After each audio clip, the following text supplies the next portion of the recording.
from here across the plains. Pick any highway that goes west and drive.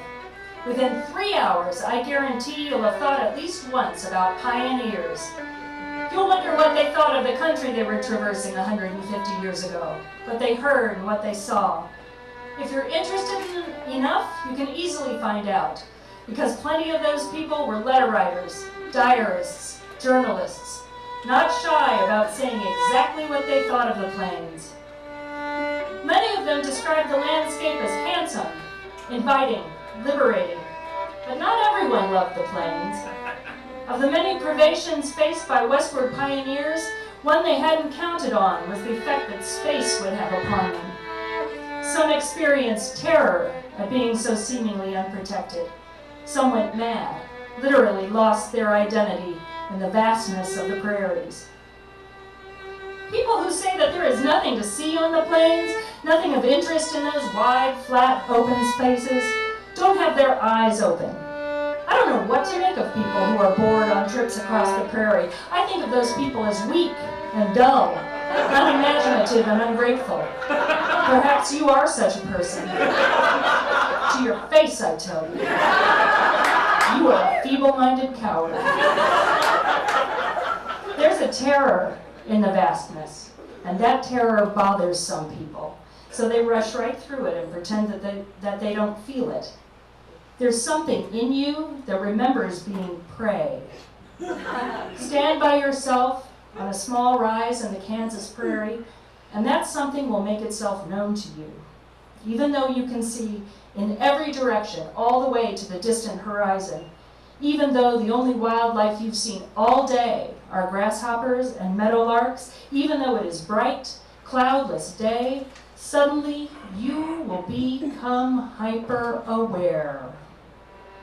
The hairs on your arms will stand on end, and the hissing of the wind in the prairie grass will begin to sound vaguely sinister, like a large animal stalking something through autumn leaves. I love that little rush of panic. I love that part of my brain that remembers that I'm food. Let's imagine that I'm the sort of person who regularly talks about her soul. I'm not actually certain that I have a soul, but if I were, I would show you a pictorial representation of my soul. In fact, I'll do it now.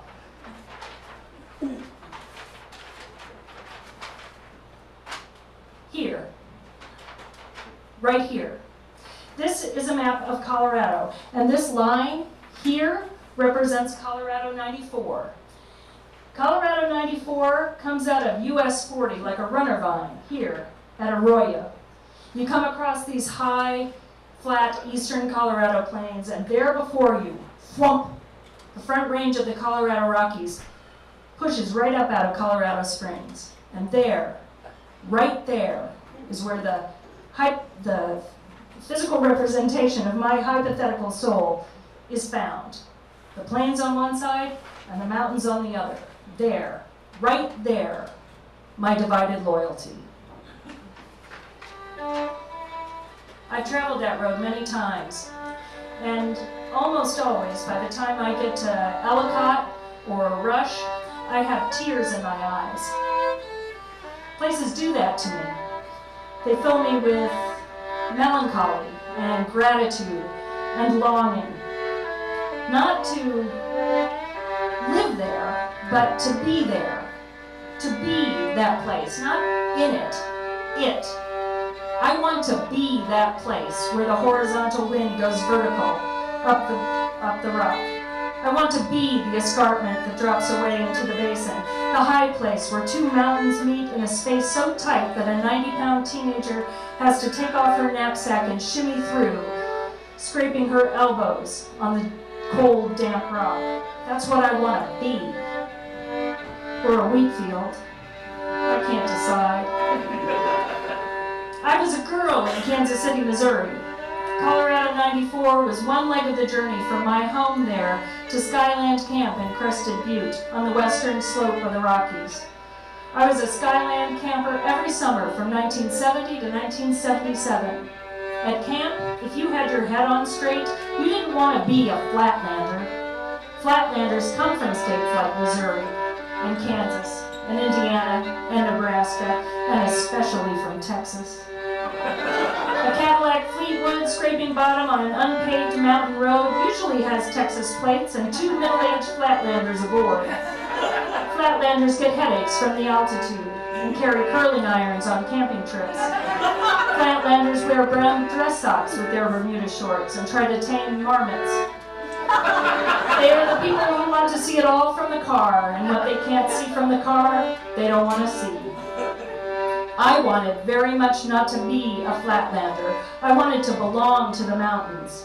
For 4 weeks every summer, there was a swagger in my step and a bandana on my head. I wore hiking boots and flannel shirts. There was a lot of Army surplus in my life in those days.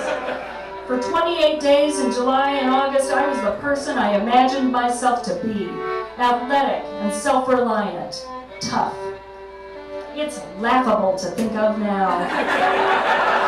I weighed about 1.5 pounds. You could have snapped me over your thigh like a twig. More than once, I fell over from the weight of my backpack and lay on my back like an emaciated turtle until help arrived. But I climbed 13,000-foot peaks, and I boot skied down summer snowfields, swam in lakes fed by ice-cold springs, and I slept and ate and shat outdoors. I could tell you where you were likely to find violet gentian or Mariposa lilies. I could distinguish red jasper from carnelian and knew how to identify ruby silver ore.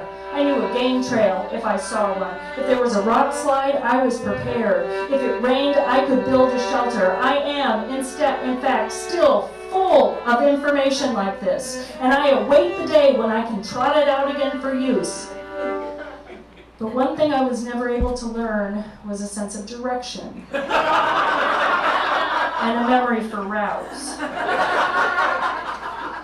A couple of years after Skyland closed, I went back to Crested Butte to visit and to hike. I was climbing up to Obi Joyful Pass.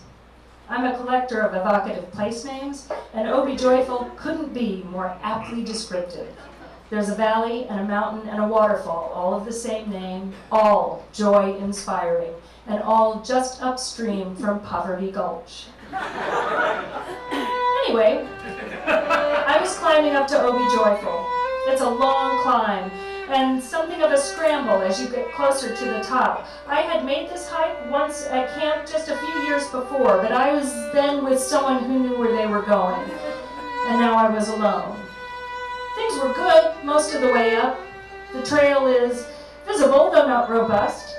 I remembered at some point that the trail sort of evaporates and some improvisation is called for. What you have to do is veer to the left, I think. Yes, I think that's right. You veer up to the left and then up to a kind of shelf maybe, and then you go back to the right, I seem to remember, and then you just make a lunge at the cleft of the pass from there. I was pretty sure. Well, it's that kind of vagueness that the mountains simply will not tolerate. Mountains like you to be precise and not wander around too much. A mountain is a majestic thing, intolerant of hubris.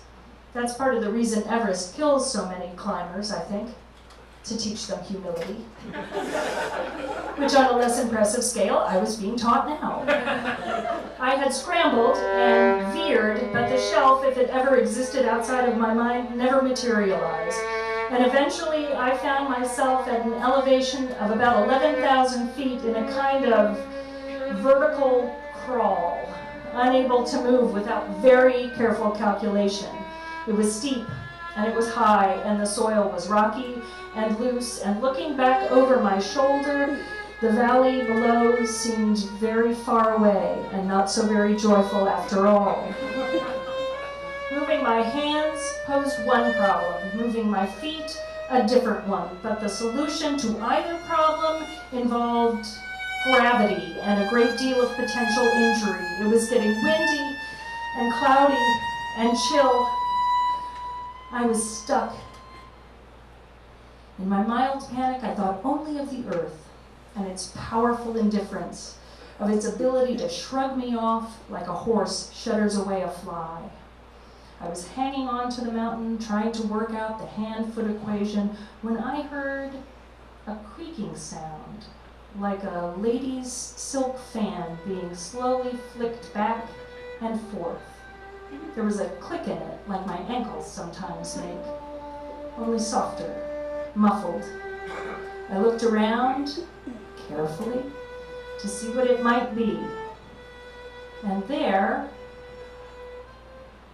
close enough to touch, if I could have stretched out my arm, in the air was an enormous crow eyeing me sidelong, riding the updraft on just the slightest movement of its wings.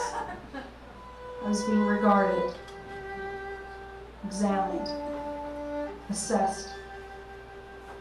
I let go of the mountain and stood up straight, sliding a little way down the slope. We looked at one another for a moment, and then the crow gave a little push with its creaking wings and was gone across the valley. In literature, crows symbolize death, or a trickstery kind of cleverness. I didn't want to hang around to find out with which force this particular crow was allied. I gave a last look up at the pass that I would not reach that day, and started very carefully back down the mountain, back down toward that other landscape that I love, the one that's not so easy to fall off of. Thanks.